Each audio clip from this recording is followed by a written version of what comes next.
Sıcak kardeşim, çok sıcak, bunaltıcı bir sıcak. Allah yardım etsin içerideki insanlara. Son günlerde havalar çok sıcak gidiyor. Bu sizi ve işinizi etkiledi mi? Evet, ister istemez etkiliyor bu sıcaklıktan dolayı. Öğleden sonra hiç kimse dışarı çıkamıyor. Profesörlerin, doktorların, sıcaklık uzmanlarının anlattıklarına göre bugünlerde havanın sıcak olmasından dolayı öğle sonları insanlar dışarı çıkamadıklarından dolayı esnaflar işlerini de yapamıyorlar. Geceniz de gündüz gibi sıcak geçiyor mu? Çok sıcak geçiyor. Gece Evde... hiç yatamıyoruz. Tabii hiç yatamıyoruz gece. Sabahtan işe geliyoruz. İşte uyuklamaya başlıyoruz. Bu sefer işte de terliyoruz. Gece yatamadığınız gibi haliyle gündüzde işinizi etkiliyor. Evet, işimizi de etkiliyor. Hem bizi etkiliyor, hem esnafı etkiliyor, hem halkı da etkiliyor. Halk dışarıda çıkmıyor. Tabii bundan 15 yıl, 20 yıl daha önce vardı ama böyle değildi. Şimdi ağaçlar biliyorsunuz, tabii siz daha iyi bilirsiniz.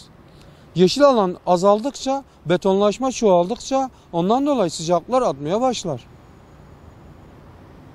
Buna çözüm ne peki biliyorsunuz?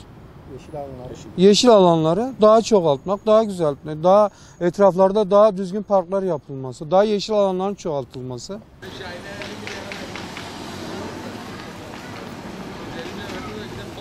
Sıcak havada dolmuşlarda pişiyoruz. Klimalar çalışmıyor. Şikayet etmemize rağmen hiçbir önlem yok. Camlara bakabilirsiniz. Bütün dolmuşların camları açık. Fanlar çalışıyor. Pişiyoruz. Bunalımdayız. Vatandaş İlgilenmiyor. Otobüslerde mağdurum diyor. Evet. İş yerinizde durumunuz nasıl geçiyor sıcaklık? İş yerimizde klimalar var. İyi. İlk defa bu sene çok sıcak. Memleketim Göksun. Bayram tatiline Göksun'a gittik. Orada bile felaket. Çoluk çocuk herkes gece sabahları uyku uyuyamıyorlar. Sıcak hava. Evet. Evet. Dışarı çıkamıyoruz. Zorunlu durumlar hariç çıkmak istemiyoruz yani. Vantilatörün veya klimanın karşısında oturup duruyoruz. Abi çok sıcak, harbi çok sıcak ya. Terliyoruz, oturduğumuz yerde terliyoruz. Hastane içinde çalışıyorum. O kadar sıcak ki hastanenin yani klimaları bile biraz serinletiyor. O kadar değil yani. Çok sıcak, nefes alamıyoruz. Yetersiz kalıyor. Aynen, yetersiz kalıyor. 41-42 derece olduğunu söylediler de geçen gün. Yani gerçekten çok sıcak olduğunu duydum. Evde de böyle sıcak. Evde yatılmıyor ki abi. Antep'in sıcağında yatılır mı? Anca damda yatman lazım. O da hırsız falan girmedikleri sürece temiz. Evet. Öğlen sıcakları çok oluyor. 12'den sonra saat 6'ya kadar çok sıcak oluyor. Yatılmıyor zaten, gezilmiyor. Şimdi dışarıda insan yok, bakıyorsunuz da gerçekten hem ekonomiye de etki var. Kimse dışarı çıkmayınca bir şey almıyor, bir şey yapmıyor, bir yere aktif doldurmuyor. Ancak soğuk bir yerlere bakıyorlar.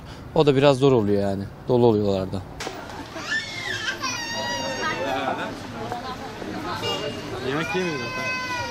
Son günlerde havalar çok sıcak gidiyor. Bununla ilgili önemleriniz var mı? Neler yapıyoruz?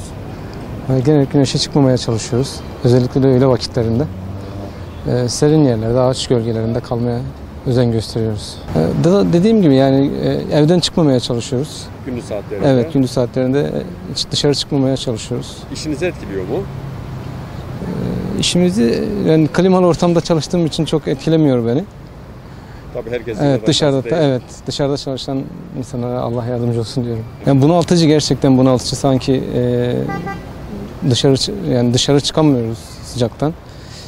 Çok sıcak, nefes alamıyoruz diyebilirim yani.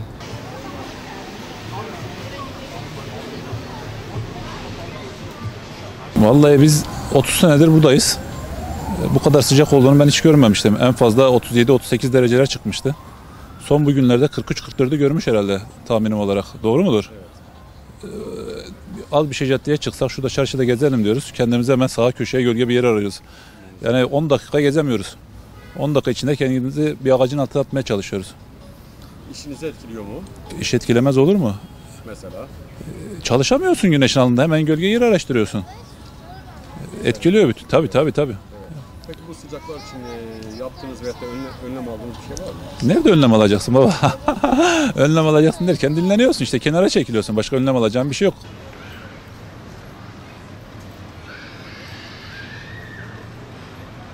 İşte son yılların en yüksek sıcaklığını yaşıyor Gaziantep şehrimiz.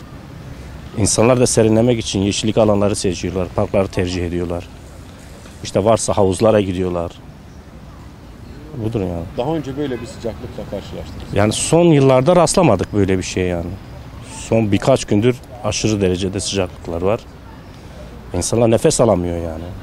Ya aldığımız önlemler genelde güneşe çıkmamayı tercih ediyoruz yani. Güneş çarpmasından dolayı baş ağrıları falan oluyor.